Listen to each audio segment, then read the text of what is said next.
Там більша половина країни там розуміє, що все, настав кінець, просто апокаліпсис, треба тікати. В той час як інша там половина, може трошки менше, але все одно дуже велика маса людей стали на захист. Автобус там повертає і каже, якщо ми зараз повернемо, це значить, що ми їдемо на трасу на Гостомель.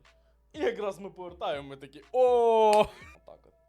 Це обдуває цей вітер, і ти дивишся, як там просто такі розриваються. Ти не знаєш навіть, може то реально, може дуже гроза якась, чи реально там якийсь ктулху підіймається. Типу. Для того, щоб міняти систему, її неможливо міняти зсередини. Потрібно це завжди робити ззовні. Питання демобілізації напряму залежить від питання мобілізації. Вот тарифна сітка, ви отримуєте, значить, 100 тисяч, плюс 20 тисяч, плюс 70 тисяч, і того 190. Йома, то ти мільйонер за 5 місяців. Основне, що є у ветеранської спільноти, це сама ветеранська спільнота. Наша доля в наших руках в першу чергу. Україна сама має вирішувати свої питання в першу чергу. І вже потім сподіватися там на Трампа, на Європу, на будь-кого. Друзі, вітаю! Ви дивитеся проєкт «Історії тріумфу». І сьогодні в нас в гостях мій близький товариш, учасник бойових дій, сержант Збройних сил України та військовослужбовець підрозділу РЕП. Пане Роман, вітаю вас. Пане Ігор, вітаю Як навзаєм. справи? Ну, прибув у відпустку. Прибув для відбуття у відпустку. Да. Це дуже круто. Розкажи, будь ласка, нашим глядачам про свою особисту історію, як ти долучився до лав Збройних сил України, чим ти займався до повномасштабного вторгнення та чим ти займаєшся зараз? Ну, до повномасштабного вторгнення займався різним, але безпосередньо там останній рік фактично займався такою політичною і громадською діяльністю. Був виступав як активіст, як там. Ну, основне це, напевно, що помічник депутата Київської міської ради. Виконував ці повноваження. І вже під час повномасштабного вторгнення ми з вами пересіклися в одному підрозділі в один той самий день, і відбули для виконання бойових завдань спочатку в Києві, там на околицях, а потім далі вже Миколаївщина, Херсонщина і так далі. А зараз розкажи, будь ласка, де ти проходиш службу, на якому напрямку, якщо можеш сказати? Зараз проходжу службу в підрозділі радіоелектронної розвідки і радіоелектронної боротьби. Досить така цікава специфіка. Напрямок у нас це зараз називається, так би мовити, Старобільськ. Це межа Донецької і Харківської області. І ми фактично закриваємо нашими засобами всю лінію цього оперативно-тактичного угруповання.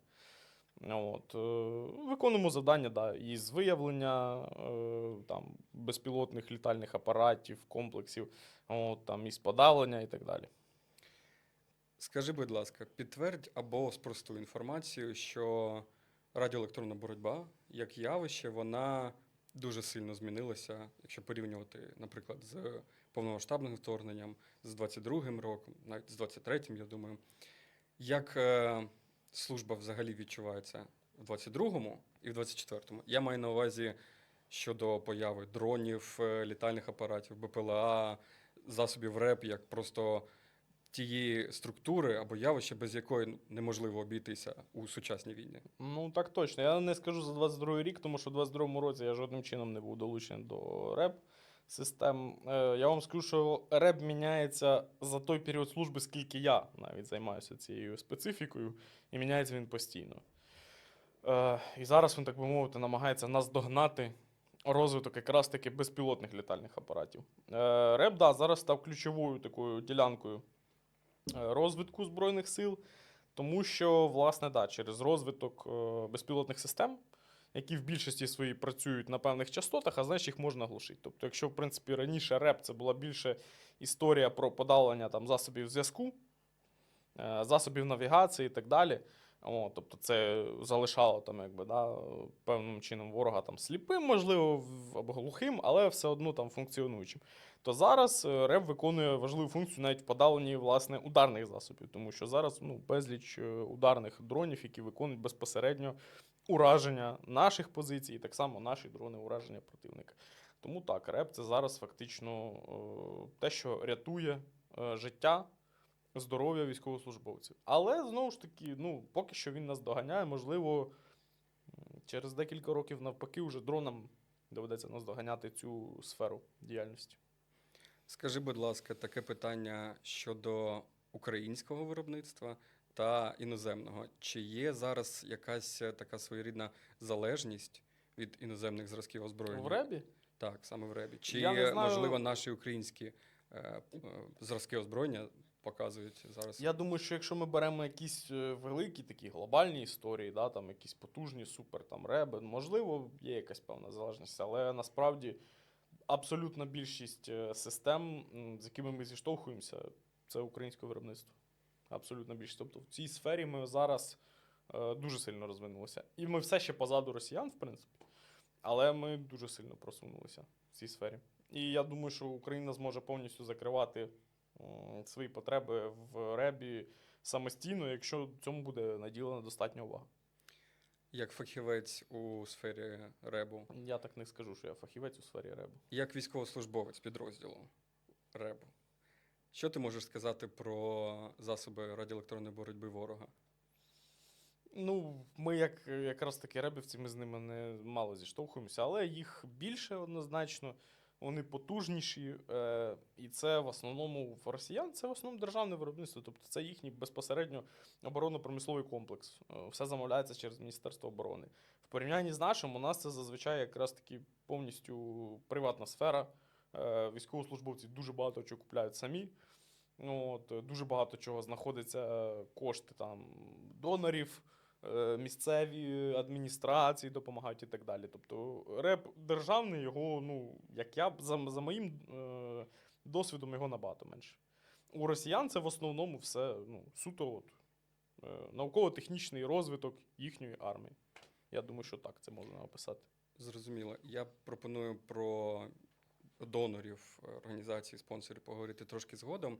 А зараз повернутися до твого шляху у лавах Збройних сил України у 22-й рік. Скажи, будь ласка, до повномасштабного вторгнення ти був якось долучений до армії? Можливо, якісь вишколи проходив, якісь тренінги? Чи твоє долучення до армії, до військової, скажімо так, сфери було До військової справи, до да? військової справи? Так, було тільки з початком повномасштабного вторгнення? Ну, вишколи, да, були, але це не долучення до військової справи взагалі. Тобто це просто знайомство з нею, можливо, але це не долучення. Тобто вишкіл – це ти сам для себе робиш. Це не твоя залученість по факту у війну, яка вже йшла на той момент. Це жодним чином не вклад в обороноздатність. Це ти сам себе підготовуєш. Вклад це в обороноздатність тільки в великій перспективі, що ти сам потім долучишся. Власне, так і вийшло, але я не скажу, що це ці тренінги стали ключовими. Ключовим стала просто особиста позиція і готовність, просто власне цю волю спрямувати в правильне русло. Все. А долученість до 2022 року, я скажу, що нульова. Навіть якщо там умовно якісь там допомога, це все мінімум, це нічого не варто. Тобто, 5 гривень скинуть на телефоні, це там, в 2014-2015 році. Я не вважаю, що це якась солідна допомога там зараз. Принаймні з тієї перспективи, як я це бачу зараз. Можливо, тоді я і вважав, що там якась участь в чомусь це було. Зараз я так не вважаю. Будемо казати, що нульова.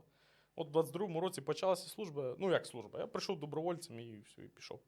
Отак і було, власне. А до цього я не вважаю. Ні. Розкажи трошки більше про твої перші дні або перший період повномасштабного вторгнення твоєї служби. Де ти був, що бачив? Були ми тоді в Києві, власне, були ми разом, в принципі, поряд в лісі сиділи. Це було цікаво, це був цікавий період, в принципі, це якраз таки було відчуття того такого есхатологічного жаху, який насунувся на всю країну. Це щось на Лавкрафтському? Так, це Лавкрафтський. І, власне, це був унікальний період і в моєму житті, і в житті країни. Тобто це одночасно, як я вже неодноразово казав, це тріумф і національної єдності, і якогось певного національного розпачу. Тобто, коли фактично там більша половина країни там розуміє, що все, настав кінець, просто апокаліпсис, треба тікати. В той час, як інша там половина, може трошки менше, але все одно дуже велика маса людей стали на захист. Тобто хтось в лавах Збройних сил, хтось як доброволець, там в добровольчих формуваннях, хтось як волонтер і так далі.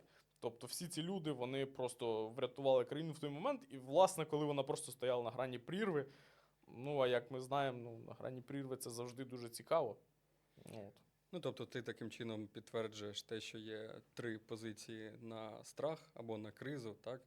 Бий, біжи або І замри. замри. Да. Так. Можливо, в тебе є якісь найяскравіші спогади щодо першого періоду твого? Ну, лав- найяскравіше я можу Добре, сказати. які в тебе були емоції? Що ти відчував, коли ти прийшов? Ми разом з тобою прийшли, Да. і тобі дали автомат. Через декілька годин ми вже поїхали в Київську область. Ну, емоції і спогади, да, це, власне, різні речі, тому що я пам'ятаю, що емоції були абсолютно різні з самого ранку, да, там, 24 лютого, тобто там спочатку просто там якась там невіра в те, що відбувається, да, такі, типу, що правда, що ну ладно, посплю ще. От. Типу, а потім таке, ну треба щось робити. Ну, от, і так далі. Ну, не було, в принципі, якогось особливого страху, тому що я в цілому я був готовий до того, що буде відбуватися. Просто не було зрозуміло, коли і в якій формі, але було зрозуміло, що буде якась велика трагедія, велика війна. От. Проте, я ж кажу, так, було неочевидно, що там, наприклад, що підуть на Київ, да, там, що буде така настільки іменно масштабна там, в плані засобів, вогневого ураження і так далі. Тобто емоції були абсолютно різні. Якусь одну емоцію дати я не зможу. Стосовно спогадів, був один яскравий спогад і один яскравий візуальний образ. Спогад був цікавий, власне, якраз коли ми отримали зброю. Тобто я прям пам'ятаю, коли ми ще перший раз забивали рожок автомата. От. Як пам'ятаю, нам Артур Герасимов, народний депутат України, показав, як це робиться, бо він з Донбасу, він знає. Кажу, берете в ліву руку, ставите праву і забиваєте. Таким чином швидко забувається рожок. І я пам'ятаю, оце ми перший раз цю маніпуляцію в житті фактично зробили, да? Ну, бо там максимум, що до цього там хто автомат тримав, там в школі на захисті вітчизни ти там один раз його розібрав, якось там разом з цим вчителем зібрав і, і забув. А тут ти фактично ти забив рожок і кажуть, ну все, в автобус. А що, куди їдемо? Та хто зна, куди їдемо? Ну, поїхали. Вони такі, так що, куди ми там їдемо? Та їдемо, мабуть, на Виноградар патрулювати. Ну, поїхали на Виноградар. І я пам'ятаю, ми сидимо. Я, Саша, Нікіта і пан Ігор. І ми так, я пам'ятаю, один напроти одного сидимо. В якийсь момент просто автобус там повертає. Ігор каже, якщо ми зараз повернемо, це значить, що ми їдемо на трасу на Гостомель. І якраз ми повертаємо, ми такі, ну все, там. Хто там помолився, я не знаю, всередині себе. Ну, це найяскравіше. Індус, скоріш за все. Індус помолився вішну, я впевнений. Да, скоріш за все, індус помолився. Да, і з'їв говядини трошки. І це такий найяскравіший іменно спогад того, що як це тоді відбувалося. Це, до речі, про велику підготовку, про те, як ми там потужно і незламно рубали, Робимо тоді все. копали. Да. Ну і коли ми, виходить, саме 25 лютого, в 18:30, здається, ми виїхали. Угу. Прибули на позиції, здається, десь близько 20-ї, да? Уже так основательно. І до 2 годин ночі, 26 лютого, ми копали окопи на околицях Києва. Ну, це стосовно якраз таки, да, там, всієї підготовки. А от яскравий візуальний образ ще був це, коли ми, власне, потім через певний час, там десь, може, через тиждень, після самого початку, поїхали на Оболонь, на Київмедспецтранс, бо тоді була інформація, що, можливо, російські ДРГ будуть, значить, сідати на швидкі допомоги і колісіть по Києву, шукати там президента, там чеченців, Татарова і так далі, всіх, коротше. І ми тоді, наша задача була, коротше, не дати їм осуществити ці коварні плани. І, значить, я пам'ятаю, що у нас була одна з чергувань, одна із позицій, це прямо от на даху, де ти бачиш просто все. Ти бачиш там Ірпінь, Буча, весь Київ. Я просто пам'ятаю, да, як якраз от в тому напрямку, де там Ірпінь, там просто таке зарево на все небо, наче там портал просто в пекло відкрилося. І оце дійсно такий есхатологічний образ, який запам'ятався на все життя. Просто ти стоїш на даху, тебе обдуває цей зимовий такий вітер, хоча вже березень місяць на той момент був, але вітер був конкретно зимовий. І ти стоїш просто, навіть в тебе шапка, немає шарфа, бо мені видали тоді не... Мені видали бомбер, який без воротника був. Угу. От, і не видали накидки, яка видається в комплекті, типу, зимовому для Збройних сил України. І я стою в цьому бомбері, якось там напялив баф, отак от. Це обдувається вітер, і ти дивишся, як там просто просто такий розривається. Ти не знаєш навіть, може то реально, може то вже гроза якась, чи реально там якийсь ктулху підіймається, типу, з розваленої дамби підірваної. Ну, було незрозуміло, але було цікаво. Дуже класний образ такий. Пан Роман, слухав би тебе. Я, підводячи підсумок твоєї відповіді, хочу сказати перше, що одразу я вже бачу всі коментарі військових, які кажуть, що ражок в магазині, а в автоматі є. Що? Вафельний рожок. Правильно. А по-друге, це дійсно ти так нагадав, я з якоюсь такою чутливістю згадую ті часи. Дійсно, ми взагалі не розуміли, що відбувається, хто проти нас, хто за нас, хто поруч. Коли була така параноя, але те відчуття єдності, коли, на жаль, воно було тільки тоді.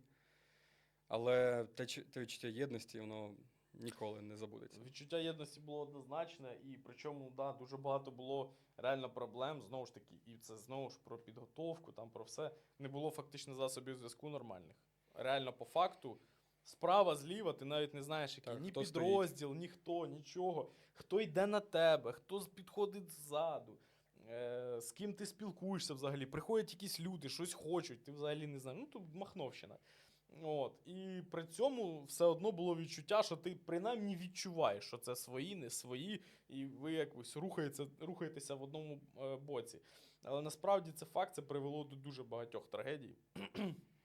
Наприклад, свідком, з яких ми також були, коли одні бійці Збройних сил, точніше, скажімо так, сил оборони, не будемо називати конкретні підрозділи, не знаючи, що евакуюють інший підрозділ уже з пораненими, просто їх фактично покрашили. Все через банально неорганізовану систему комунікацій серед тоді підрозділів, які виконували завдання в Києві та Київській області. Тому дуже важливо проводити якісну роботу над помилками. Однозначно. Я вважаю, що саме через такі, на жаль, сумні моменти, але Збройні сили кров'ю зможуть перевтілитися в щось якісне, щось просто надлюдське. Я вважаю зараз, щиро вважаю, що Збройні сили не на першому місці, але займають лідуючі позиції серед розвиваючихся армій світу. Ну, це саме однозначно так. на морально-вольових витримати без достойного забезпечення, без достойної підготовки таку навалу ворога.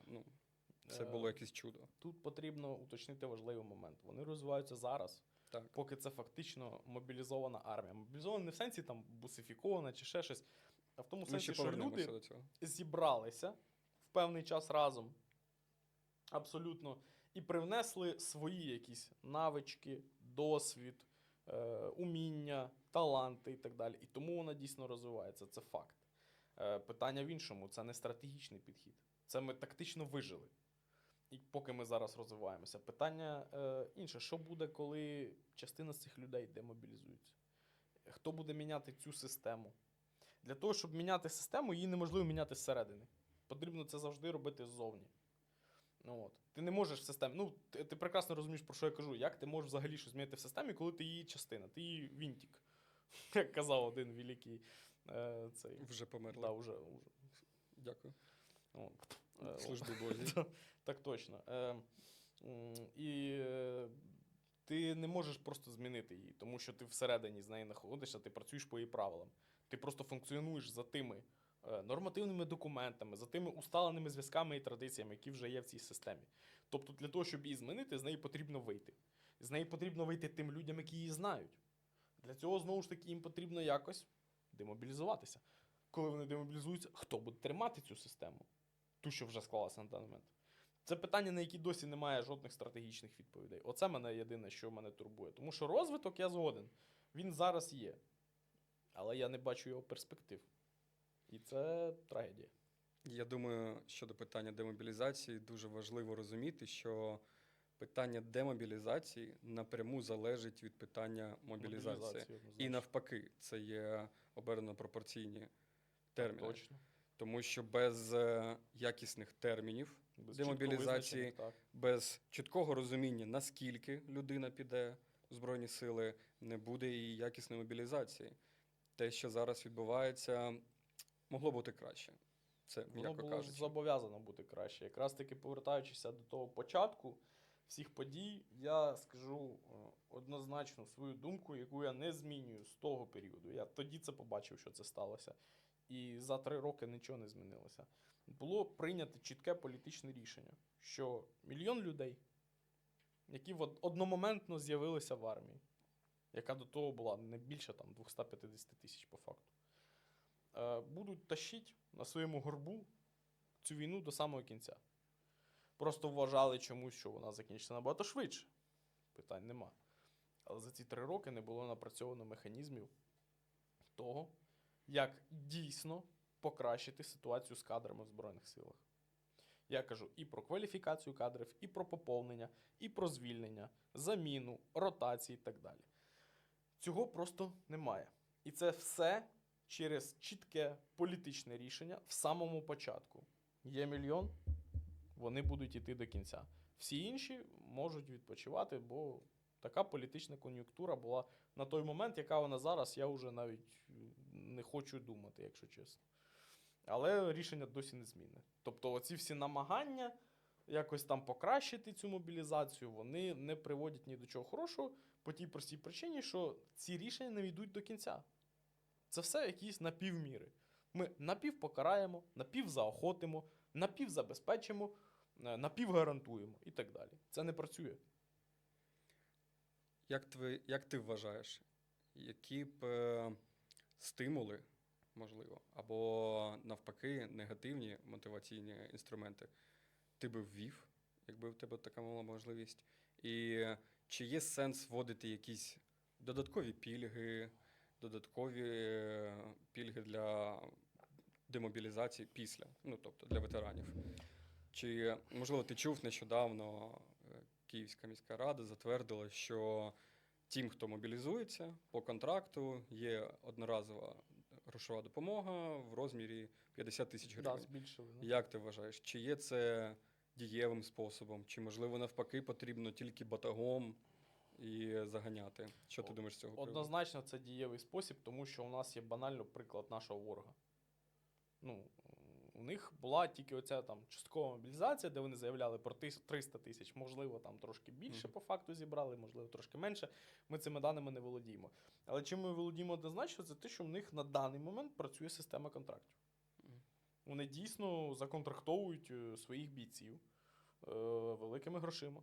Ну, це, в принципі, якби їх тоталітарна система до цього спонукає. Тобто люди живуть в бідноті, ніхто їм ніколи не допоможе, крім того, якщо ти не захочеш віддати своє життя заради держави. Ну, там, Путіна. От. І це працює. Це однозначно одна з тих мотивацій, які можуть заохотити певну частину людей піти. Знову ж таки, є різниця в суспільствах, однозначно. Ми про це можемо заявити. У нас багато людей там не підуть на цю систему, тому що вони подумають, я краще десь там зароблю, але типу, залишуся там з руками, ногами і життям і так далі, і сім'єю. Можливо, інший вихід, ну не вихід, а пропозиція. Знову ж таки, терміни служби. Коли людина знає, наскільки вона йде, куди вона йде, за які кошти, і що її не будуть постійно там різати, вона набагато більш замотивована так. Вона розуміє, що ну, треба протриматися певний час, але принаймні після цього в тебе будуть таке-то забезпечення, ти звільнишся тоді-то, от, повернешся туди-то, і от надалі там, ти там в резерві, там-то, там-то, там-то. От твої обов'язки. Як Так, але військовозобов'язаний. у нас це є вже, по суті, тому що ти ж можеш, будучи цивільною особою, заключити контракт з військовою частиною, піти в конкретну військову частину, на конкретну посаду і служити там. І без твоєї згоди тебе не можуть перевести. Ну, тільки ти не звільнишся, поки існує воєнний стан. На жаль. Ну, так, от, На жаль, я так. про це і кажу, це основний фактор. Всі інші вони йдуть уже як допоміжні. Але знову ж таки вони також працюють, тому що От, багато ж людей не розуміють навіть про ту саму додаткову винагороду, да?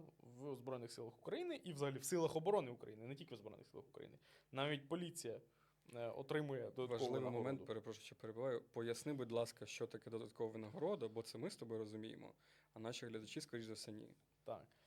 Ну, от дивіться, те, що в народі називається бойовими. Угу. Бойові виплати. 30 тисяч, 50 тисяч, 100 тисяч. По факту це не 30, не 50 і не 100. Це система тарифікації. Тобто за певні дні твоя оця додаткова винагорода обліковується по певному тарифу. Ніби як ти за місяць можеш отримати 30, 50 або 100. Причому в одному місяці ти можеш отримати принаймні 2 з цих категорій. Може і 3, але 3 навряд чи, тому що 50 тисяч це конкретно для керівних органів. Тобто, Для навряд чи ти управління, так. Да, для управління військами, тобто навряд чи ти будеш типу, в одному місяці там, по 10 днів працювати. Там я забезпечив, там управляв, а там воював. Хоча Так. є такі фахівці, так. ну, але це окрема тема для розмови. А це вже більш корупційна складова стосовно цих виплат. Але по факту, завдяки тому, що це якраз таки певні тарифи, а не фіксована дійсно винагорода, більшість військовослужбовців їх не отримують в повному об'ємі. Вони отримують там за бойові виходи, ще щось. Ну, це вже насправді на совісті їх командира. Але абсолютна більшість військовослужбовців Збройних сил України, навіть які несуть службу на нулі, не отримують 100 тисяч гривень за цей місяць конкретний. Тому що, як тільки вони відходять в тил, в більшості випадків командир подає їх по 30 тисячам. І поясни, будь ласка, що тил в даному випадку це типу, не 15, 5 не кілометрів, 20. Так. да. Що тил це найближче плюс-мінус зберігшися село. Да, Так. село, можливо, місто, якщо там пощастило, ну і так далі. Але да, там 5, 10, можливо, кілометрів. Є, звісно, командири, які більш якби совісно вчиняють, але виходить менш законно. Мгм. Тому що вони виводять далі і платять повністю. Проблема в тому, що цей командир постійно фактично ходить під статтею. Тому що він порушує вказівки Міністерства оборони стосовно виплати цих додаткових нагород. І єдине, що його рятує, це що всякі ДБР і прочі, вони просто не їдуть в ці місця, щоб там когось перевіряти і за жопу хватати. От і все. Ну, це єдине, що рятує насправді цих командирів. І то, що їх вище командування також їх підтримує, або принаймні не засуджує. А одобряє ці рапорти, просто підписує їх і передає далі на виплату. От і все. Якщо цього не відбувається, люди не отримують ці кошти. От, тому, знову ж таки, це одна також з тих частин, що люди не отримують ті кошти, які їм обіцяють при їх мобілізації. Тобто, якщо людина приходить в рекрутинговий центр, їй там розказують, що вот тарифна сітка, ви отримуєте, значить, 100 тисяч, плюс 20 тисяч, плюс 70 тисяч, і того 190. Йома, то ти мільйонер за 5 місяців.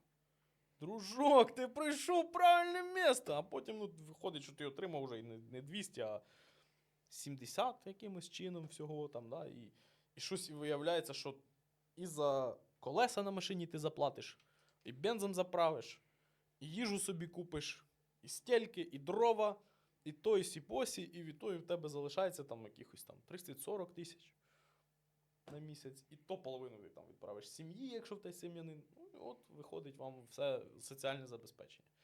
Тому, звісно, з цією проблематикою також потрібно дуже серйозно, фахово розбиратися для того, щоб у нас по-справжньому відбувалася мобілізація і не відбувалося самовільної демобілізації, яка називається СЗЧ. Тому що люди просто не витримують. Вони живуть в нелюдських умовах. Вони б'ються постійно. І потім просто отримують там отаку от котлетку, якби, яку половину з якої, знову ж таки, витрачають на підрозділ. Ну, а що їх має тримати? На жаль, пане Роман, мені немає що додати, але це дійсно дуже важливе питання, і дійсно їх потрібно вирішувати комплексно. І потрібно було їх вирішувати ще не позавчора. Але це дуже важке питання, а в нас хронометраж обмежений. Тому я пропоную поговорити про інші пільги, якщо так можна сказати, а саме про ті соціальні пільги, які ти можеш отримати, коли або якщо ти демобілізуєшся. Так, тобто у нас є список пільг, які учасник бойових дій може отримувати. І скажи, будь ласка, свою думку, чи є достатніми ці пільги, чи потрібно їх збільшувати, чи потрібно їх якось реформувати, чи, можливо, взагалі потрібно, ті пільги нікому не треба, все одно ви не користуєтесь, як, наприклад, страховка. Добрий день, всі ми знаємо так, що раніше військовослужбовці, учасники бойових дій могли не платити за страхування авто, а зараз вже мають платити 50%. А вже держава не платить, так? Да? Мгм. Це моторно-транспортне страхове бюро України розвантажили, так? Да? Там є куди гроші потратити, правильно? Що ти думаєш з приводу пільгової політики для ветеранів? А саме для учасників бойових дій, прошу, це важливо. Так точно. Ну, я, в принципі, не великий фанат пільг як таких. Але, звісно, що це також один з тих факторів соціального пакету для мобілізації фактично людини. Тому що це те, що людині обіцяють по виходу з її служби. І в випадку поранення. Тому що Звісно. Ну, людина, це ми якщо окремо йде. беремо. Так, я просто хочу пояснити, що це пряму впливає на мобілізацію, тому що якщо людина Однозначно. йде до Збройних сил, і вона розуміє, що у випадку, якщо з нею щось трапиться, то вона у випадку поранення або у випадку загибелі, або її сім'я зможуть отримати належним чином соціальні виплати, інформування і компенсації. Дивіться, я тоді розіб'ємо це питання, скажімо так, на деякі складові. Перше, стосовно взагалі як таких пільг. Я не за те, щоб зменшувати дані пільги, які вже є. Але я і не за те, щоб якось їх збільшувати. Тому що, ну, взагалі, збільшення пільг це не дуже хороша історія. От соціальна держава це зло, фактично. Соціальна держава це патерналізм, який спонукає людей вічно смоктати ресурси у цієї держави. І воно спонукає корупцію, воно спонукає ледерство, воно спонукає до там, крадіжок і так далі, тобто до злочинності і тому подібне. Тому що люди не звикають працювати своїми руками і своєю головою. Тому взагалі пільги це така спірна історія. Стосовно конкретно ветеранських пільг. Звісно, вони мають бути, тому що це фактично найбільш ризикована і професія в Україні, особливо в воюючій державі. Однозначно мають бути пільги. Стосовно їх збільшення, я ж кажу, я не вважаю, що там надто потрібно якось збільшити. Можливо, певні, це має дослідити конкретний, от взагалі як це має відбуватися. Має бути певна наукова інституція, яка напрацьовує певний комплекс заходів для, наприклад, цієї конкретної соціальної категорії. В даному випадку учасники бойових дій, конкретно поранені учасники бойових дій, зниклі безвісти, полонені і тому подібне. Я вважаю, що це не моя сфера компетенції, щоб казати, що можна збільшити. Є інше, тобто по цьому закрили питання. Є інша сторона. Навіть з цими наявними пільгами, які є зараз. Держава дуже обходиться цікавим чином. Ти звертав увагу, що в багатьох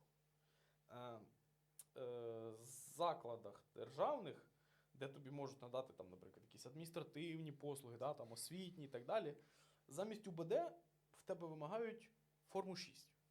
Угу. Цікаво, чому?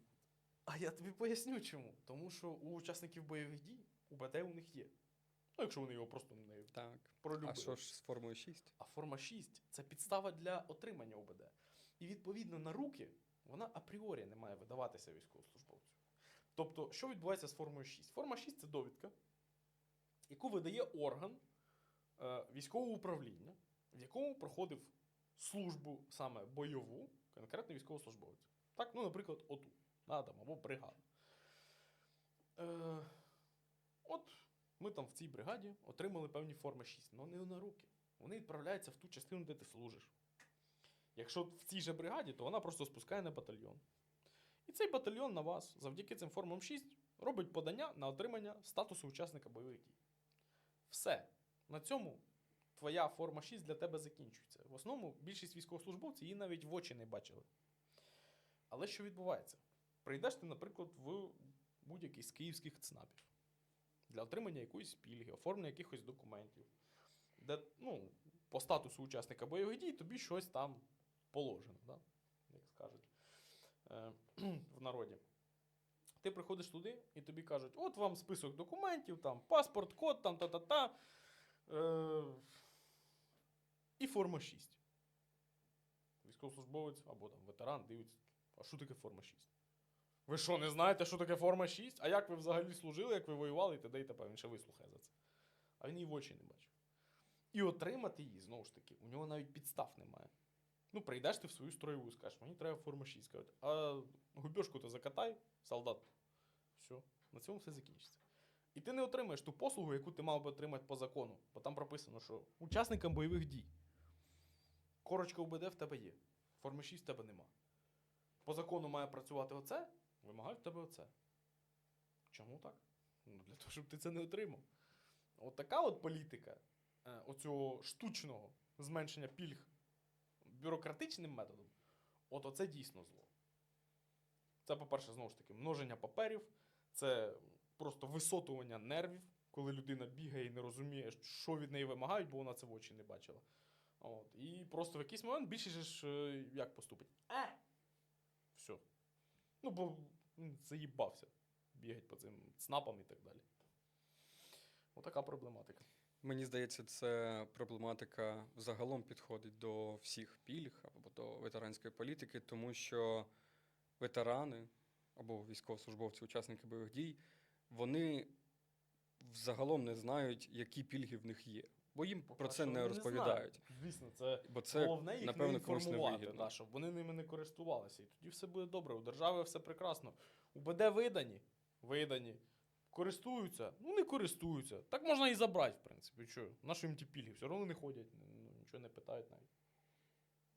Мені здається, знаєш, що в майбутньому це буде одне із найбільших викликів для України, так, після перемоги. Це відбудова, розуміло, але судова система, як бюрократична складова, вона просто вибухне. Як і медична система теж зляже, бо ми не готові. Або, можливо, ти спростуєш мої думки. Навряд чи їх спростую. Ну, я, знову ж таки, я не фахівець ні в судовій, ні в медичній системі, але з того, що я знаю, проблеми дуже великі, особливо навіть в тій же судовій практиці. Тому що навіть по одним тим самим питанням, що стосується військових, в тому числі і СЗЧ, різні суди або навіть різні судді одного суду приймають різні рішення. Ну, то про що ми говоримо? Яка система? Системності немає. Це просто самовілля. Десь занесли, десь принесли, десь там щось собі вирішив, десь там пообідав смачно, десь не пообідав. Ну, так і прийняв рішення. Тобто якоїсь системності в підході до ветеранів, до військовослужбовців, там, до тих самих там СЗЧ, мобілізованих, демобілізованих, дезертирів. Ну, просто немає цієї практики, от і все. Як це змінити, не знаю. Можливо, перехід там з континентальної системи права на англосаксонську, де там прецедентне право. Ну, і тоді один суддя прийняв рішення, і так далі воно йде. Ну, тоді це вже буде системність. Але знову ж таки, це вже питання насправді не скільки там ні ветеранської, ні військової політики, це вже взагалі правової системи, я в це лізти не буду. Мене вигнали з 3-го курсу, так що я не правознавець. Якщо ми вже заговорили про ветеранську політику і про юридичну систему, я би хотів з тобою обговорити питання громадського суспільства і громадських організацій, які надають юридичні консультації, які зараз дуже сильно допомагають з медичним відновленням, з психологічною реінтеграцією ветеранів. Я не кажу зараз про тих волонтерів, а організацій, які допомагають на фронті. Це окремо. Я хочу поговорити про організації, які допомагають саме ветеранам. Скажи, будь ласка, чи, по-перше, ти стикався з якимись організаціями особисто? І як ти вважаєш, чи могли б вони вносити, можливо, більше користі? Чи могли б вони більш з державою комунікувати щодо допомоги для ветеранів? Ну, звісно, це, в принципі, основне, що є у ветеранської спільноти, це сама ветеранська спільнота. Це принцип субсидіарності. Тобто сама спільнота допомагає сама собі. Своїм там найбільш ураженим там, членам цієї спільноти допомагають ті, хто змогли якось там втриматися на плаву і так далі. Це, насправді це основа, це база. От. Але стосовно держави в цьому процесі, звісно, держава було б краще, щоб була більш залучена. Однозначно. Тому що вона в першу чергу зацікавлена в ветеранах, тому що це ті, хто цю державу захищають. ну, не буде людей, які її захищають, ну, держава тоді взагалі не потрібна як така. Ну, тому що оборона це, в принципі, основна функція держави за великим рахунком. Тобто, це громадська безпека, те, що в неї входить. Тобто, те, що в цивільному житті, і вже конкретно під час війни. Це все дві складові одного великого процесу громадської безпеки. Для цього, власне, держава і потрібна. Для того, щоб забезпечити твої права. Яким чином? Це там може робити там, система права, а у воєнний час це робить, власне, армія, Збройні сили. От. Тому, звісно, що держава має бути залучена в ветеранську політику. Стосовно конкретних організацій, ну зараз таких організацій, слава Богу, з'явилося. От. Є одна там Тріумф життя. От. І у них навіть є якийсь подкаст, я чув. От. Ну, тому вже непогано. Ну, знімає, звісно, не Лені Ріфеншталь, але ну там уже. Це ми вирішимо. От, ну це не суть важно. От, тому, звісно, такі організації це дуже важливо, щоб вони існували. В ідеалі, звісно, їх має підтримувати держава певним чином. Ну, і знову ж таки, я не вважаю, що там держава має якось їх наповну фінансувати. Ні. Це не має бути так, тому що, повторюся, це принцип субсидіарності, ветерани самі собі можуть допомогти. Ми якраз і є та частина суспільства, яка вміє самоорганізовуватися, і ми це довели однозначно. Що в 2014 році, ну, я до цієї спільноти конкретно не можу відносити, але тим не менше ветеранська спільнота це робила. От. Що в 22-му і от в наступних роках, коли ми досі ще тримаємося. Скажи, будь ласка, чи помітив ти зміну впливу, або зміну риторик, або зміну, в принципі, діяльності організацій в 22-му і ось вже в 25-му? Як ти вважаєш, чи були якісь взагалі зміни цих діяльностей? Ну, однозначно зміни були, тому що в 22-му році взагалі ніхто не думав про якусь там конкретно ветеранську діяльність. Да? Тоді все було направлено конкретно на військову службу, на війну і так далі. Тобто, ну, мінімум було фактично якоїсь зацікавленості там уже в ветеранах. От, зараз, звісно, цих організацій більше фактично ветеранів, які вже повернулися по тим чи іншим причинам, там, списалися за здоров'ям, або там, за станом сімейним, або там і інші якісь у них є підстави. От, і тому ними також, звісно, потрібно опікуватися, їм також потрібно чимось займатися.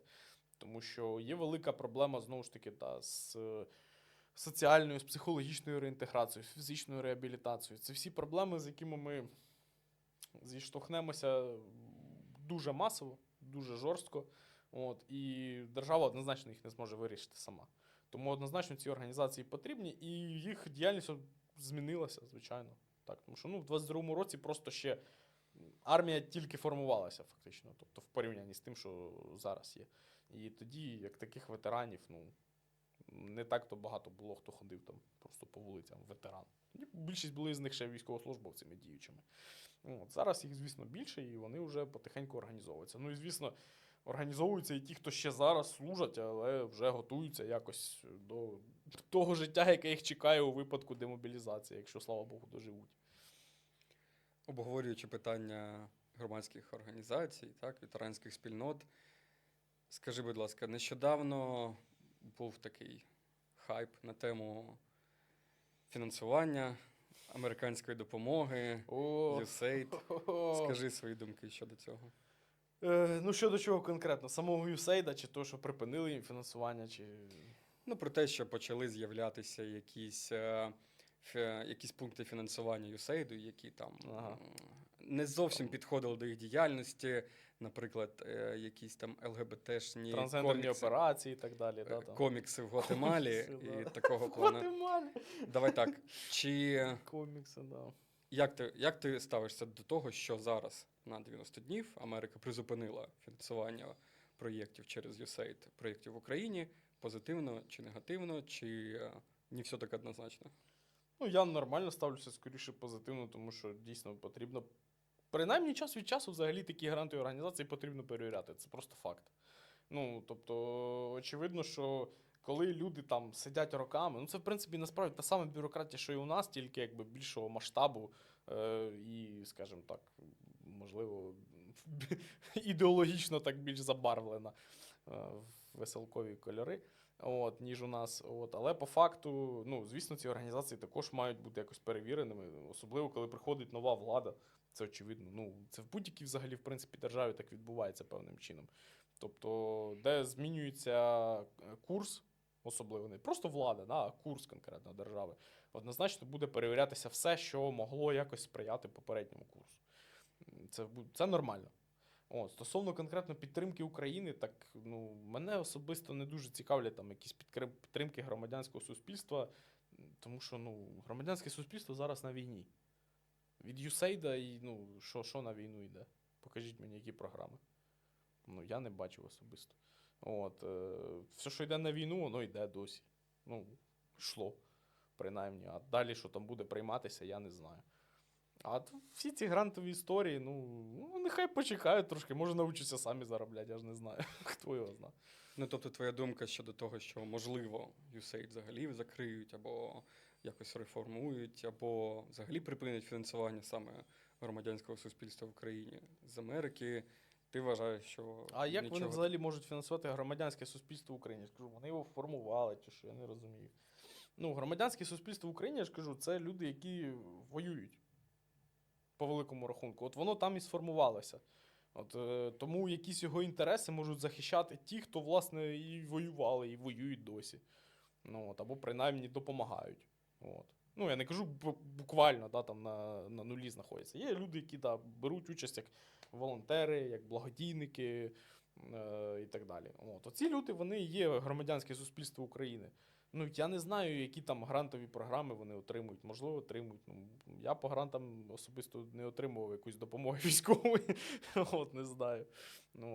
Принаймні на даний момент. Може, якраз прийде Трамп і зараз вони ще як USAID нам як запуляє сюди там патронів, не знаю, або ще щось. Чи Хуан Патронов, я не знаю, чи Пес. Будемо дивитися. Якщо ти вже заговорив про політику Трампа, то я би хотів трошки зачепити і, по-перше, твою діяльність до повномасштабної, а саме політику. Взагалі, що ти можеш сказати на даний момент, що нам відомо про Трампа, про його рішення, які він вже видав, про, можливо, якісь провести прогнози його діяльності. Я розумію, що це дуже важко, особливо у випадку Трампа, але як ти вважаєш, саме політика Трампа буде направлена на допомогу Україні, чи, можливо, будуть питання? Питання однозначно будуть. Однозначно будуть питання, але вона може бути направлена на допомогу Україні, якщо, скажімо так, Україна знайде підходи до Трампа. Трамп – це егоцентрична людина. Його кабінет, він такий теж достатньо кар'єристський, і вони мають свої підходи до цього питання. Стосовно України, вони не припинять, я думаю, підтримку України. Це, я думаю, що і не в їх інтересах, тому що все-таки американське суспільство, воно в цілому проукраїнське. В цілому. Але, воно то проамериканське, і то не зовсім. Тому що там були певні історії, звісно. Але в цілому проукраїнський, тому я не думаю, що вони будуть якось радикально в цьому плані там все обрізати, там здавати і так далі. Але, насправді, завжди наша доля в наших руках в першу чергу. Україна сама має вирішувати свої питання в першу чергу. І вже потім сподіватися там на Трампа, на Європу, на будь-кого. Знову ж таки, нам потрібно переорієнтовувати свою зовнішню політику однозначно так. Ми маємо розуміти, що ми ввійшли в нову епоху, фактично. Зараз відбувається умовно правий поворот в світі. Чому умовно правий? Тому що коли Ілон Маск зігує, це виглядає дуже комічно. Тобто це людина взагалі, по-перше, з Південної Африки, він сам фактично мігрант. Зараз з американським громадянством. Був все життя лівим, там, Берні Бро і так далі. А тут він, такий правий уже базовичок, але при тому закликає завозити індусів, в США. Тобто дуже цікавий хлопець. І знову той же Маск підтримує в Німеччині АДГ, чи як вона там, альтернатива там, для Німеччини. У них голова партії взагалі, вона лесбіянка, це факт. І причому зустрічається з Палестинкою або з кимось. Такі праві, солідні, там расисти і так далі. Тому це умовно правий поворот, так би мовити. Але все одно в цей бік, так би мовити. Трошки. Яка епоха, такі і праві. І нам потрібно розуміти, що це дійсно такий буде більш поворот в сторону меркантилізму в державній політиці. буде поворот в сторону ізоляціонізму в багатьох країнах. Відповідно, Україна також має діяти певним чином в цей бік. Тобто ми маємо створювати свої міждержавні альянси, де будемо самі направляти цю політику. От, той самий так, умовний, так би мовити, да, там, інтермаріум, як кажуть, да, там, міжмор'я. Я взагалі пропоную більшу концепцію, так би мовити, три моря. Тобто це має бути і Балтійське, і Поділися, Чорне, і будь ласка. Каспійське море. От, тобто нам обов'язково потрібно заходити масово і економічно, і політично, і в Туреччину, і в Казахстан. От, саме для того, щоб об'єднувати їх проти Росії. Однозначно. Нам потрібно, так би мовити, в Росії є так зване подбрюш'я. Да? Вони як велика імперія, там вважають себе. У них є країни, які от є їх безпосередньою сферою інтересів, як вони вважають. І нам, по-перше, для контролю за цими, по-перше, водами, а це значить торгово-економічні зв'язки і тому подібне. А по-друге, за цими територіями необхідно створювати такі альянси, які будуть руйнувати саму концепцію безпеки Росії. Тому що, в принципі, це єдине, на чому вона тримається, за великим рахунком. От, я ж кажу, Україна має бути ініціатором, суб'єктом цих міждержавних зв'язків, а не чекати, поки там Америка, USAID, Трамп, хтось там щось вирішить, хтось комусь дасть, з кимось переговорить. І от у нас все хорошо, і ми вже далі ділимо потоки, там, знімаємо там 84-й сезон «Слуги народу» і т.д. подобне. Ну, якщо так будемо діяти, то ми з вами скоро, я думаю, побачимося десь уже на фронті біля там ЧОПа. Будемо обороняти Європу потужно вже в складі там польської армії, напевно.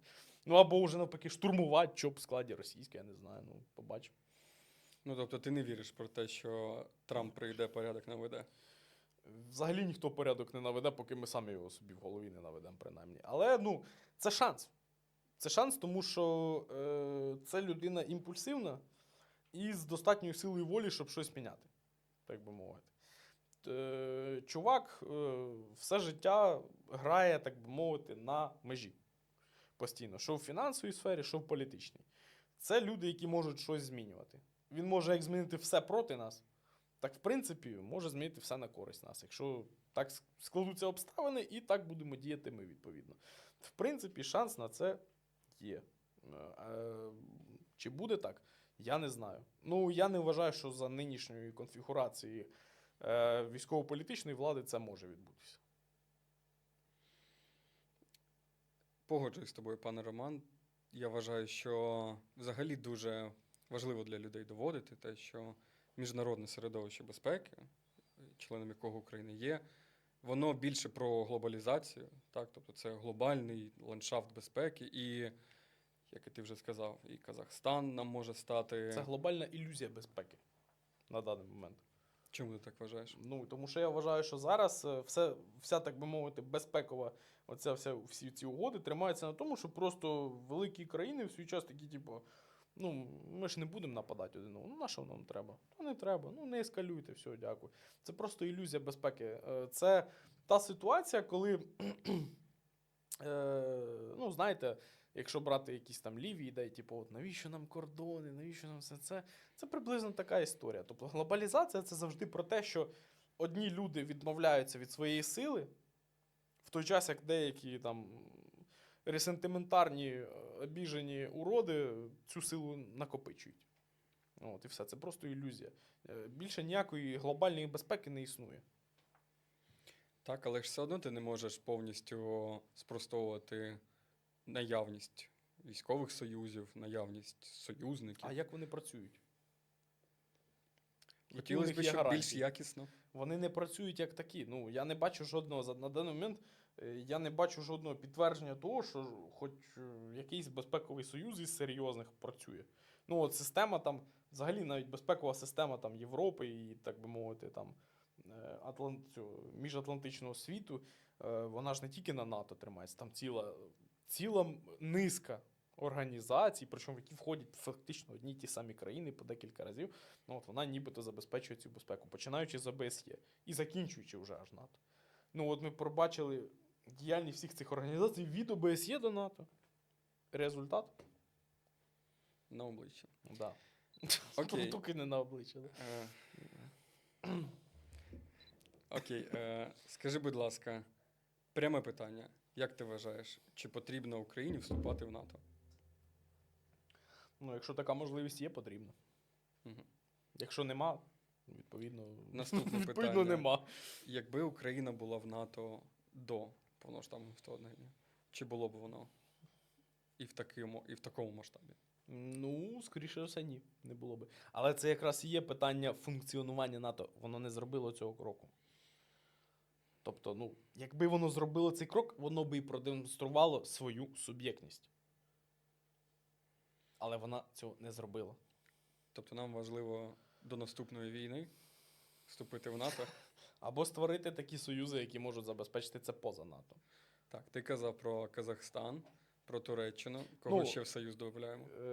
Ну, я ж кажу, це має бути 3 моря, тобто це Балтійське, Чорне і Каспійське море. Тобто це Балтійські країни. Так, Скандинавія беремо. Можна і до Скандинавії дійти, да.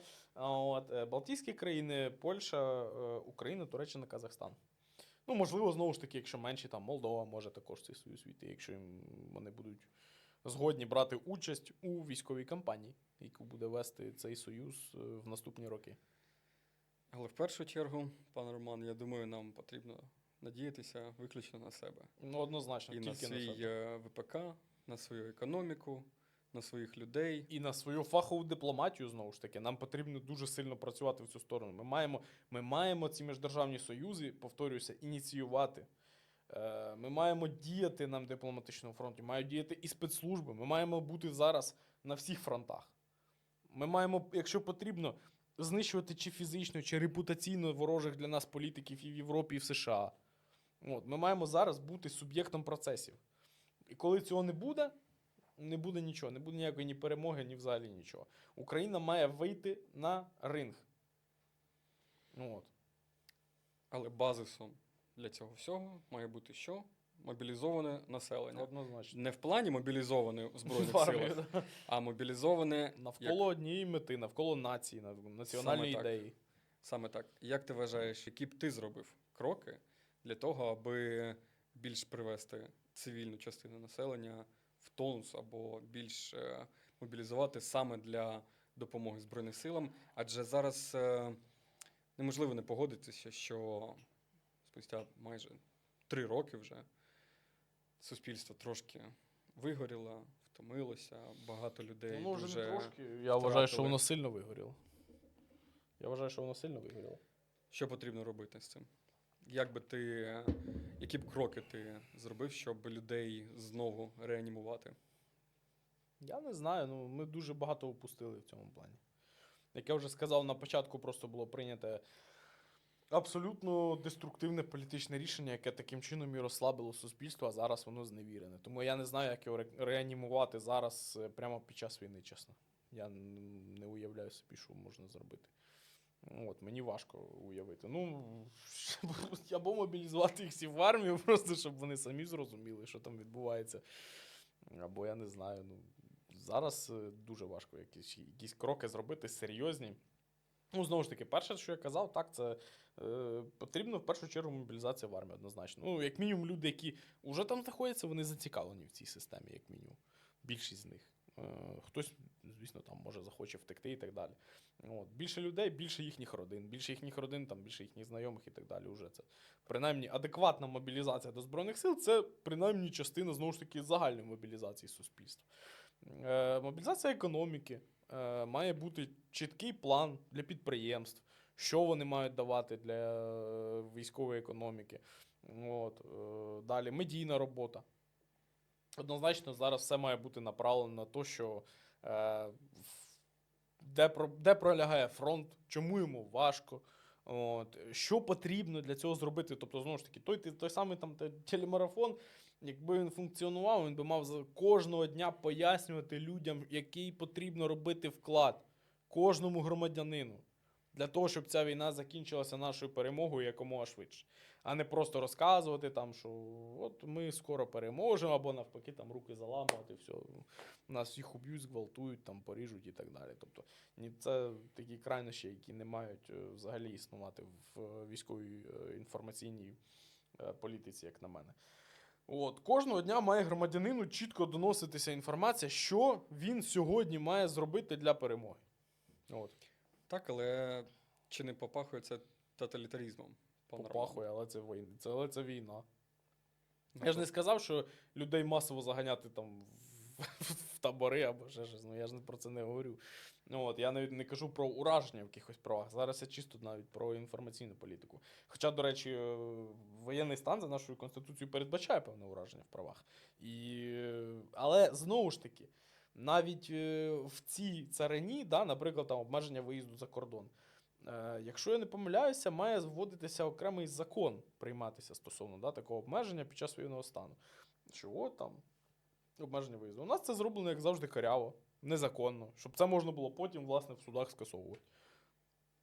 Чому? Ну, так як само, як, наприклад, з тими самими там, санкціями РНБО на власних громадян. Да? Цією класною практикою, яка зроблена для того, щоб її потім можна було обійти в якихось міжнародних інстанціях. Шикарно. Ну, тому, якщо з такою політикою, то звісно, що добра не буде. От. Тому я ж кажу, не має бути напівмір. Ми маємо йти до кінця в кожному кроці. Кожен крок має бути впевнений, навіть якщо це в лайно. Ти маєш ступити так, щоб сам повірив, що йо-моє, як правильно зробив. Так, пане Роман, контролюємо себе. Ми говорили про ветеранську політику, про цивільну частину нашого суспільства. Скажи, будь ласка, як ти вважаєш, хто має і чи мають взагалі до кого пристосовуватися? Чи мають ветерани реінтегровуватися в цивільну частину, в суспільство? Чи має цивільне суспільство підлаштовуватися під ветеранів в майбутньому, не зараз, після нашої перемоги? Ну, я вважаю, що це має бути взаємний процес однозначно. Ну, не можна тут чисто однобічно сказати, що, типу, всі мають підлаштуватися під ветеранів, ходить по струнки, називати їх по званню і посаді там, і так далі. Ну, очевидно, що це теж дурістика. От, але і суспільство однозначно має бути готове до демобілізації людей, які пройшли через дуже важкі випробування, які пройшли через певну муштру, от, які звикли до певного способу, ритму життя. От, однозначно, цивільне суспільство має бути до цього готовим. Я з цим згоден. Але, очевидно, і соціальна реінтеграція ветеранів також має відбуватися. Ну, тому що все-таки ти будеш після звільнення опановувати цивільну професію, будеш все-таки більшість людей все одно буде цивільними навколо тебе. Ну, очевидно, що ти також маєш адаптуватися до цього. Тобто це має бути двобічний рух по цій магістралі. В одному боці воно не виправить ні тих, і нічого доброго з цього не буде. Тобто, якщо просто ветеранів інтегровувати в суспільство, якому на них якби похер, ну, звісно, що ми побачимо багато потім там відео з гранатами, там, ножами і стволами. От, якщо навпаки, там, типу, підлаштовувати суспільство чисто під ветеранів, ну, це теж специфічний суспільний шар зі своїми правилами, так би мовити, зі своїми якимись внутрішніми мемами, ну, не гумористичними, а маю на увазі як одиниця інформації, от, до яких цивільне суспільство не буде готове і вони не будуть корисними в розвитку цього суспільства. Тому потрібно, я ж кажу, двобічний рух однозначно. Так, але ж є і позитивні приклади, наприклад, суспільство Ізраїля. Там ти, якщо не служив, то це для тебе як позор, можливо. І навпаки там підтримують. Але там і насправді система інша, зовсім інша. Там система, де дійсно служать всі, буквально всі. Ну, тобто, ти не можеш не служити по закону. Коли ти, там, здається, не служать тільки репатріанти першого покоління, правильно? Тобто ті, хто приїхали. От, вони, напевно, не служать. Можливо, і то я не впевнений в цьому. От, але по факту, всі інші просто служать. І все. Це зовсім інша система. У нас такого навіть близько нема. Чи не вважаєш ти, що нам потрібно стремитися до такої системи? Не коли факт. Служити мають всі, хоча б в якості, як зараз запроваджують, там, БЗВП для студентів. Ні, це правильно. Стосовно БЗВП і навчання військової служби однозначно мають всі навчатися. Стосовно військової служби для буквально всіх, я не впевнений. Не по причинам моральним, а по причинам економічним. Чи може Україна втримувати таку армію? Ні. Але ж резерв Резерв, саме правильно, резерв, збори і так далі. Це має бути так однозначно, але це не армія. Якщо ти вже сказав про навчання, я думаю, зараз дуже буде болюче питання для майже всіх військових. Це військові кафедри. Що ти думаєш щодо військових кафедр, так званих піджаків? Військова кафедра це диверсія. Це знають всі. Це просто це вже теж мем в військовому середовищі. Я знаю тільки одного пана Форта, який закінчив військову кафедру і дійсно став достойним офіцером, у якого я мав честь у взводі служити. І він сам казав, що з його військової кафедри з 14-го року не служив ніхто. Ну, це показник. Один із. По факту, тих, хто поприходили з військової кафедри, вони не знають і не мають за спиною нічого. Тобто просто деякі з них самі по собі достойні люди, але це не більшість абсолютно точно. Тому що в основному на військову кафедру йшли якраз, щоб косити від військової служби. Це просто факт. Деякі з них, я ж кажу, як пан Форд, це просто достойні люди, які мають своє почуття обов'язку, і вони його виконали. І виконують досі. Більшість це навпаки люди, які хотіли просто злиняти від цього всього, ніколи більше не служити, а просто тихенько собі в університеті там раз в тиждень відходить і все, і забудь про це. І отримати військовому квитку, там військово-облікову спеціальність. Після цього вони приходять і керують людьми, які в свій час добровольцями прийшли воювати. Це нормальна система, це просто діч. Так, але ти не можеш повністю казати, що протягом часу їх служби вони згодом набули досвіду Могли, і знань. так я ж кажу, це Але могли бути якою з нуля. ціною, я розумію. Я про це і кажу. Це могли. Знову ж таки, вони зайняли місце. Почнемо з цього. Оскільки у нас система не передбачає переміщення офіцера на солдатсько-сержантські посади. Це система ШПК, і я думаю, тут ми заговоримо дуже надовго. Я тільки оцей аспект упом'яну, що офіцер не може бути солдатом або сержантом. Відповідно, людина, яка вже пройшла військову кафедру в системі української армії, обов'язково займає офіцерську посаду. Офіцерська посада – це майже в будь-якому випадку це керівна посада. В тому чи іншому сенсі. Навіть в штабі там є офіцери, вони все одно вищі над солдатами і сержантами. Відповідно, ця людина зразу приходить і займає місце, яке міг зайняти умовно більш достойний солдат чи сержант, який так само за той же проміжок часу, або навіть швидше, міг би так само навчитися, здобути, перебути і т.д. і т.п. Навіщо ми тоді витрачаємо цей час на конкретно цього офіцера, який цього не хотів, який не факт, що взагалі до цього здатний. Це взагалі не виправдовує. Оці частності, про які ти упомянув, що людина могла навчитися. Да, могла, але знову ж таки, воно того не варте. Абсолютно не варте. А в інших випадках просто шкодить. Напряму. Тобто, твоя думка, ти би відмінив військові кафедри? Однозначно. Я не просто відмінив би, я ще посадив би більшість людей, які на них викладали. Ладно, не будемо вже в ці дєбрі лізти. Ми ще з вами якось згадували стосовно також і військового навчання, там L3, L4 і так далі, де вже навчаються актуальні офіцери, які вже займають відповідні посади, і теж навчаються. В більшості випадків це все для галочки. А людей навчають на реально серйозні речі, тобто як управляти з'єднаннями військ, оперативно-тактичного, оперативно-стратегічного рівня і так далі. Що вони потім роблять? Вони дійсно стають на ці посади, деякі з них. Це трошки різні питання, хоч і йдуть паралельно. Це складові одного питання. Просто військова кафедра – це початок. А то вже його, фінал, фініта ля комедія. Тут я погоджуюся. Але все ж таки я хотів би повернутися до ветеранської політики, адже є один момент, який я би хотів оприлюдно поговорити. Це проблема, питання працевлаштування для ветеранів. Для майбутніх ветеранів, для учасників бойових дій.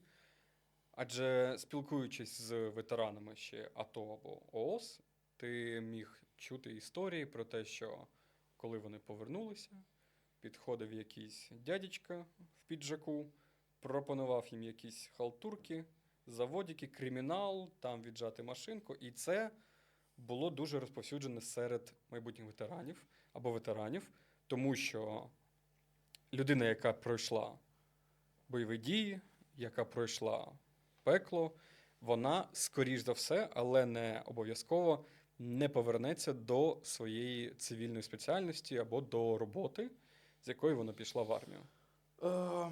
Я б трошки не так це сформулював. Я би сказав, що вона то може повернутися. Питання в тому, що їй набагато легше перейти оцю от грань. Тому що якщо ти вже був готовий певний час, да, там, вбивати і так далі, там, наносити певне вогневе ураження, то тобі, в принципі, можуть легко пояснити, чому варто це робити і в цивільному житті, наприклад. Але, знову ж таки, там, іти в якусь там поліцію і так далі, там, за певну там якісь невеликі гроші відносно, коли тобі можуть запропонувати дійсно хороші бабки. І престиж, там, класно, тачки, тьолки і так далі. От, ну, звісно, що багато хто на це дійсно погодиться, тому що інших варіантів, як вони вважають, у них немає. А дійсно звичка, так би мовити, вже там ходити зі зброєю і там виконувати чиїсь накази. Вона є, ну все. Це, до речі, питання про ринок зброї.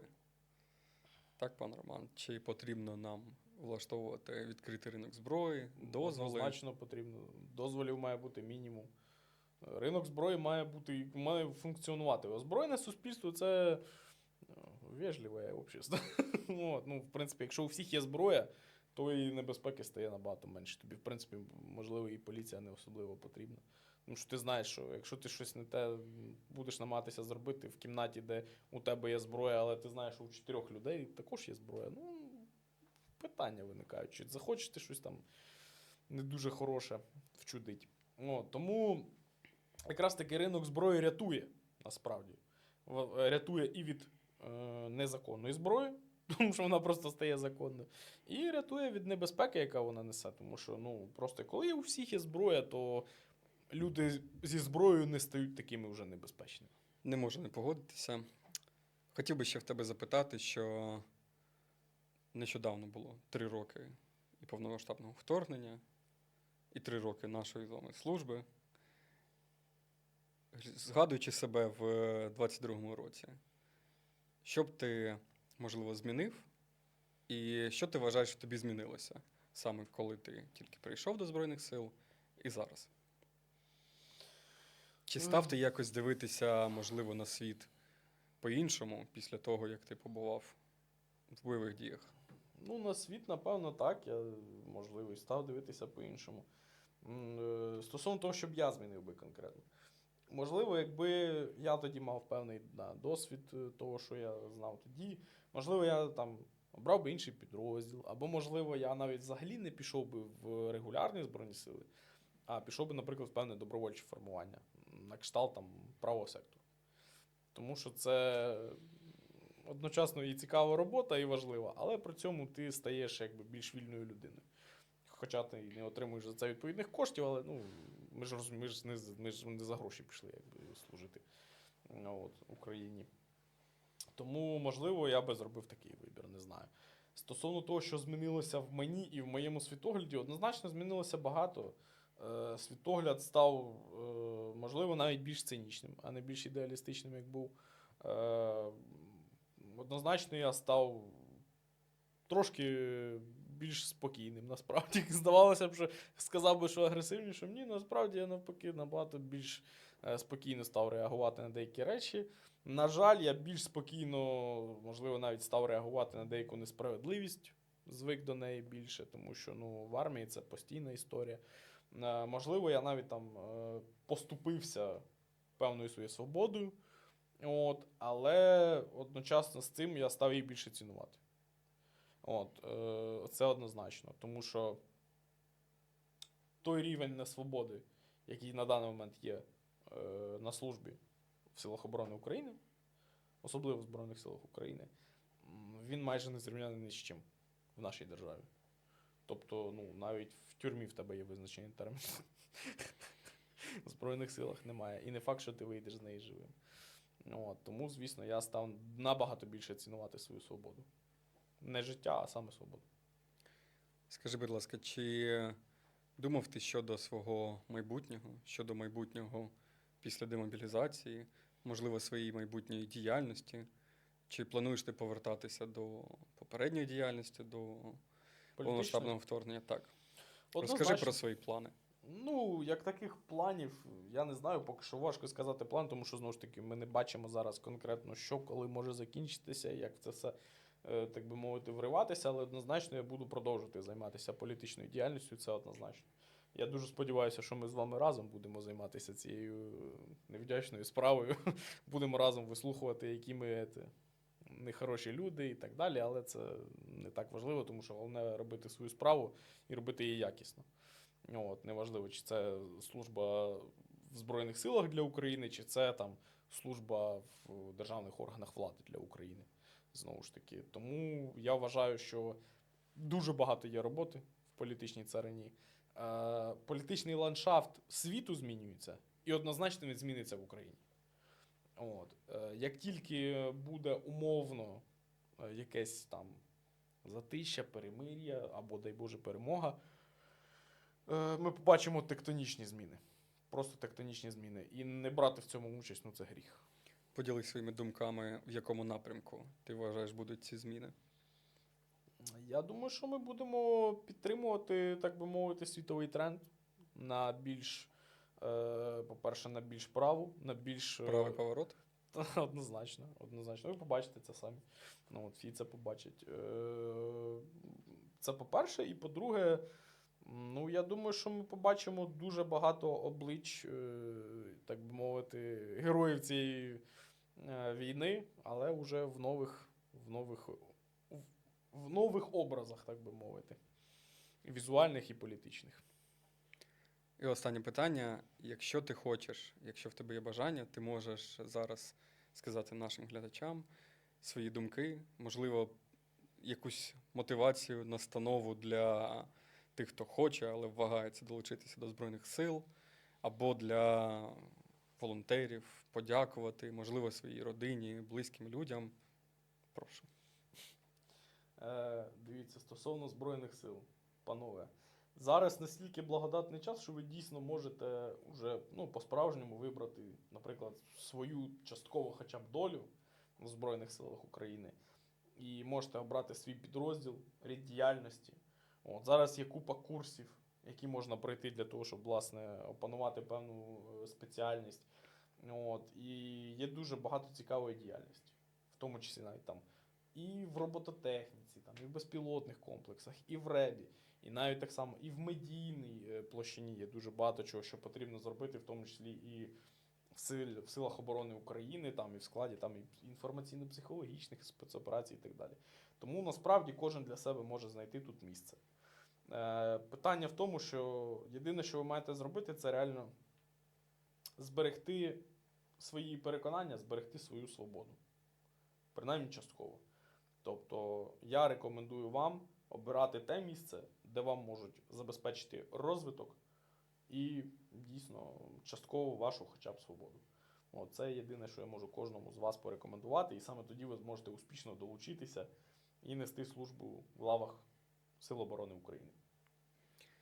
Пане Роман, я в першу чергу дякую тобі за твою службу, за твій добровільний вибір долучитися до Збройних сил у 2022 році. І по-друге, я хочу тобі подякувати за те, що ти виділив час у своїй відпустці.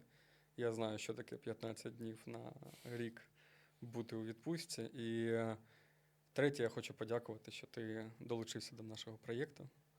І я хочу закликати всіх наших підписників, глядачів, ставити вподобайки, підписуватися на наш канал і продовжувати слідкувати за нашим проєктом. Слава Україні! Героям слава!